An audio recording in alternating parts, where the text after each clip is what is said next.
Good morning সবাইকে, আরেকটা blog নিয়ে চলে এসেছি। হ্যাঁ, আজকের ব্লগটা হচ্ছে পিঠে পুলির ব্লগ। তো এই ব্লগটাতে আমরা যেটা করছি সেটা হচ্ছে মায়ের বাড়ি চলে গেছিলাম। তো মা আগে ইউজুয়ালি চাল ভিজিয়ে রেখে বাটতো, এখন আর পারে না, বয়স হয়েছে, সেহেতু এই গণেশের চাউল আটাটা দিয়ে মা পুরো জিনিসটাই তৈরি করছে। এখানে দেখতে পাচ্ছ মায়ের মেজারিং কিন্তু মায়ের হাত। তো হাতে করে মা মোটামুটি চাউল আটা নিয়ে নিয়েছে, আর এখানে পাটালি গুড় ভেঙে ভেঙে দেওয়া হচ্ছে।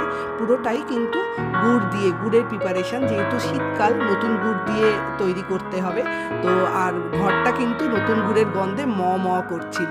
তো মোটামুটি এই যে হাত দিয়ে এগুলো চেপে মিক্সড করছে, আর তার সাথে মিশিয়ে নিচ্ছে সুজি। মার হাতের মাপটাই হচ্ছে অ্যাকচুয়াল মাপ। আর এখানে দেখতেই পাচ্ছ দুধ তার সাথে মিক্সড করছে। তো দুধ কিন্তু একবারে দিয়ে দিচ্ছে না, আস্তে আস্তে করে, যতক্ষণ না পুরোটা মিক্স হচ্ছে ততক্ষণ অবধি অল্প অল্প করে দুধ দিয়ে এটাকে মিক্স করতে হবে। তো পুরো ব্যাটারটাই কিন্তু এভাবে করে অল্প অল্প করে জল বলবো না, দুধ দিয়ে রেডি করে নিতে হবে। তো এখানে দেখো ব্যাটারটা মোটামুটি রেডি হয়ে গেছে, আর মিষ্টি বলো মাপ বলো পুরোটাই মায়ের আন্দাজ।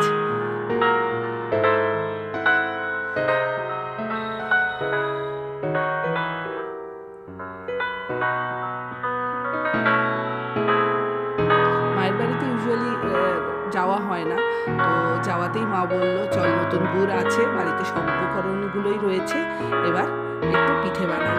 তো পিঠের মধ্যে প্রথমটাই হচ্ছে, আমি যে ব্লগগুলো শেয়ার করব তার প্রথম পিঠেটাই হচ্ছে চিতই পিঠে। তো এটাকে মালপোয়াও বলে, তো মাদের নাকি এটাকে চিতই পিঠে বলতো।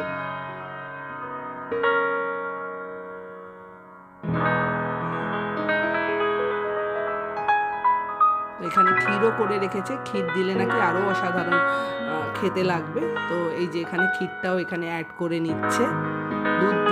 দুধ ঘন করলে যে ক্ষীরটা হয় সেইগুলো মা আগেই তৈরি করে রেখেছিল যাব বলে।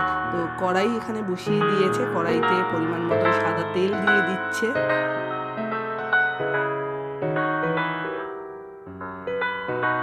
এই যে ব্যাটারটা রেডি, তেলও গরম হয়ে গেছে। এরপরে এই যে দেখতেই পাচ্ছ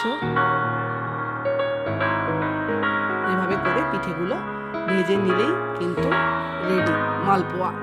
তো এটাকে দুধেও ভেজানো যায়, রসেও ভেজানো যায়। তো আমার শুকনো খেতেই বেশি ভালো লাগে, ওই কারণে মা শুকনোই ভেজে রাখছে, আর রসে ভেজানো হচ্ছে না। তো শুকনো পিঠেটা খেতেই যেন আমার অসাধারণ লাগে। এভাবে করে করে এক এক করে কিন্তু দিয়ে ভেজে তুলে নিতে হবে।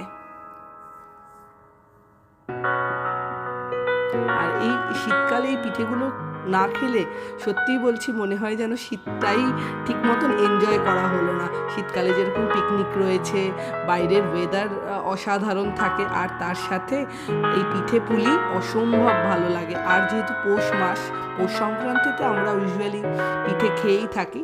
তো মা প্রতি বছর পিঠে বানায়। তো এবছর ভাবলাম মা যেভাবে প্রতি বছর পিঠে বানায় তো তোমাদের সাথে শেয়ার করি, সেই জন্যই এই ব্লগটা, বা এর পরের যে কয়েকটা ব্লগ আছে সেটা মা কী কী রকমের পিঠে বানিয়েছে এবং কীভাবে বানিয়েছে পুরো প্রসেসগুলোই আমি শেয়ার করব। আর তোমরা একবার হলেও বাড়িতে বানিয়ে দেখো কেমন হয়েছে। এত সুন্দর হয়েছে, এত নরম হয়েছে, তোমাদেরকে কি বলবো। হ্যাঁ, একদিন চলে এসো কিন্তু, আমার মা পিঠে বানিয়ে তোমাদেরকে সবাইকে খাওয়াবে। আর দেখতেই পাচ্ছ কতটা নরম হয়েছে, ভেতরটাও কি সুন্দর লাগছে। আমার ব্লগটা তোমাদের কেমন লাগলো অবশ্যই আমাকে কমেন্ট করে জানিও, আর যারা বাড়িতে রেডি করবে তারাও জানিও কেমন হয়েছিল।